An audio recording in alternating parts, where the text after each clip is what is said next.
Today's lesson is going to be about the causes of World War II, and will be on page 6 of your interactive notebook. One of the biggest causes of World War II was the rise in totalitarian governments. So in the 1930s, these types of governments, they gained power in the nations of Germany, Italy, the Soviet Union, and Japan. A totalitarian government is one in which one person or small group is in control. They exert complete control over that nation. And most of the time, or sometimes, they use terror to suppress individual rights, silence opposition, and it's kind of like a my way or the highway mentality. Leaders of these nations become known as dictators or totalitarian leaders. And these four gentlemen pictured here are the ones that we're going to be concerned with leading up to World War II. So we have Benito Mussolini from Italy, Adolf Hitler from Germany, Joseph Stalin from the former Soviet Union, which is now current-day Russia, and then Hideki Tojo in Japan. So let's go through and talk about each of these men and what they were doing in their respective nations to kind of lead us towards World War II. Let's first start with Joseph Stalin, who again represented the Soviet Union. Joseph Stalin did a lot of things that they kind of get brushed under the carpet because he gets a little overshadowed by Hitler. But he had grand plans for the Soviet Union while he was in office. He really wanted to, he had this 5-year plan where he was going to put the Soviet Union on the map. And it came at a massive cost or a massive price. So he wanted to take over, he took over farmland.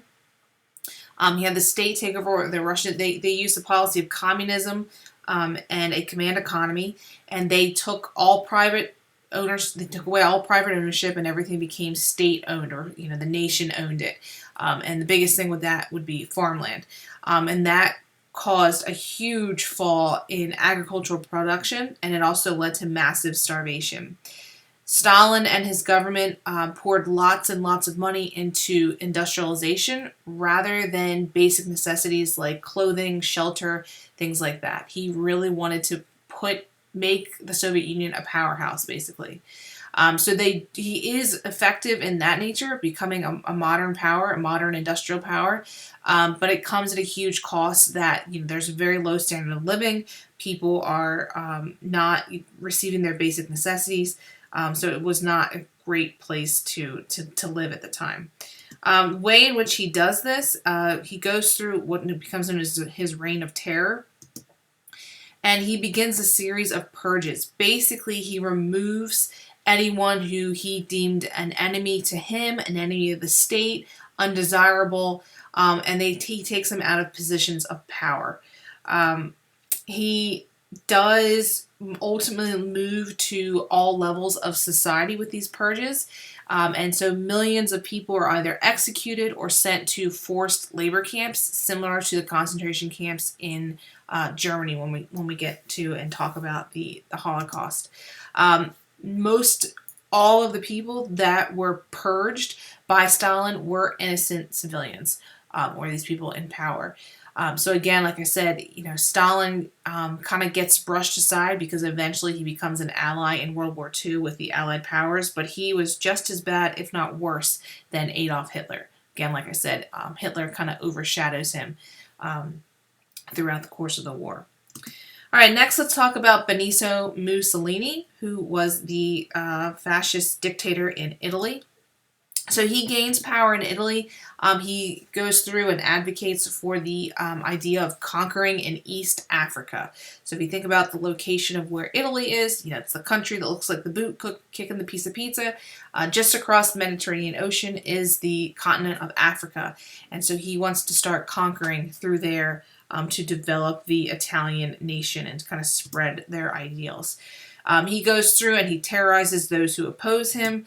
He was appointed by the prime minister. He is appointed prime minister by the king. He adopts the title of Il Duce, which means the leader in Italian. So he goes around telling people that's his name. Once he is in power and he's the leader of Italy, or the prime minister of Italy, he suspends all elections. He outlaws all other political parties.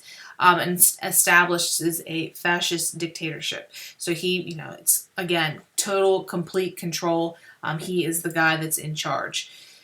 His rule, people, not that they 100% agree with him, but it does improve the economy in Italy that was not doing so well. Part of that is due to the United States Great Depression. The Depression didn't just affect us here in the United States, it was worldwide. Most of these economies were tied to each other, so the fact that we were not doing so great, that really affected nations around the world. The Italian army in May of 1936, they are successfully able to conquer in Ethiopia. So that is kind of their foothold, their start off with that conquest in East Africa. So that kind of leads him into his stake. As we'll see later in this week, World War II kind of gets divided into a couple different theaters. We have the European theater, which is headed by Hitler. We have the African theater, which is headed by Mussolini, and then we have the Pacific theater, which is headed by Hideki Tojo. So we'll talk more about that later as we get into the actual meat of World War II. Adolf Hitler, probably the most well-known of these four gentlemen, was the representative of Germany. He has a decorated or a colorful past. He did serve in World War I. Fun fact, his mustache, if you've never heard the story, the reason he has that mustache comes from when he was in World War I and he had to wear a gas mask. He used to have a much more kind of like a curly Q one, and it didn't fit. His mustache didn't fit in the gas mask. He didn't have a proper seal, so he chopped it off, left it like that, and that way he could, still make the gas mask was effective. So anyway. So he was a veteran of World War I. He is very upset with how Germany was treated, humiliated, how they were told to, disarm, get rid of the military, pay for everything, so on and so forth. So he's very upset with that. Another thing to note, he was Austrian, and he was a painter, actually. So it's interesting kind of the course his life took. But anyway, he is very upset about the Treaty of Versailles. He ultimately joins the Nazi Party and later becomes the head of the Nazi Party. And basically that was a political party that's a form of fascism, totalitarian, that emphasizes extreme German nationalism and racial superiority. So we'll talk more about this idea of racial superiority when we get to the Holocaust next week. Hitler ultimately becomes the Chancellor of Germany and then is elected President of Germany, and key word there, elected. He did not take over control by force. He was actually elected into this position. He campaigned on, making Germany better, fixing the economy, because the German economy was in so much trouble that children were playing with, their currency at the time was called marks.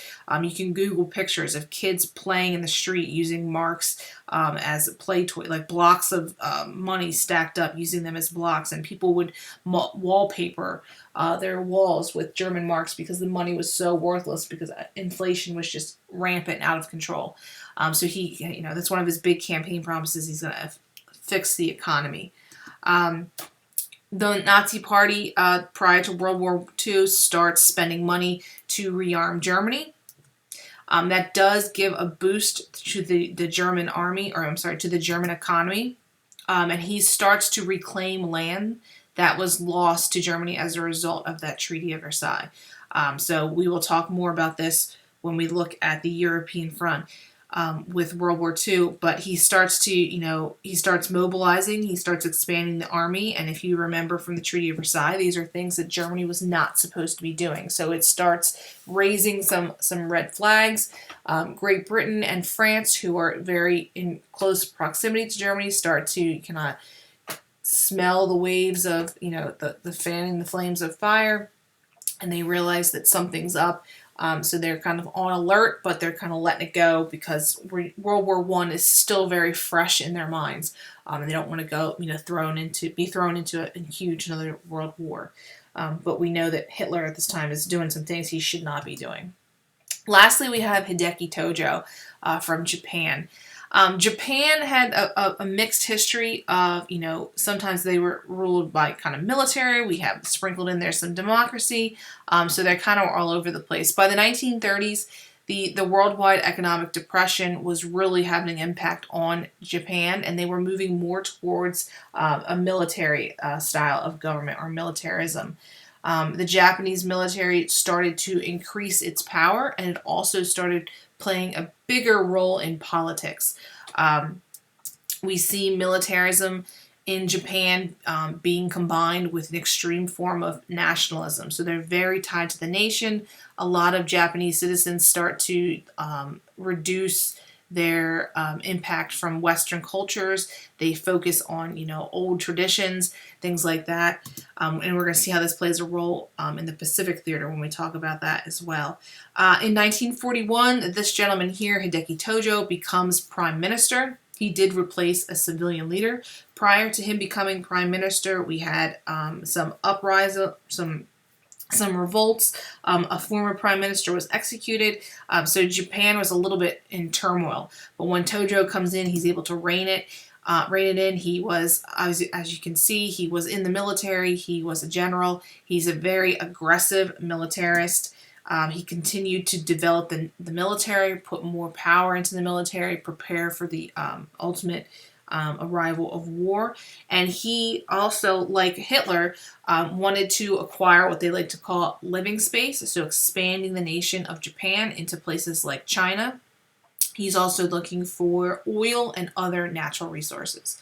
So the idea of these four gentlemen creating totalitarian empires or totalitarian governments and looking to expand their nations leads us even closer and closer to World War II.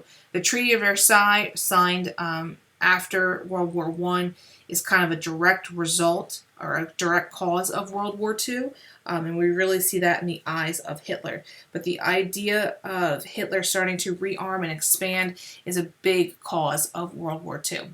In our next lesson, we'll start talking about what World War II looks like in Europe. So please make sure you enter this into your interactive notebook and tune in next time for that lesson. Thanks for watching.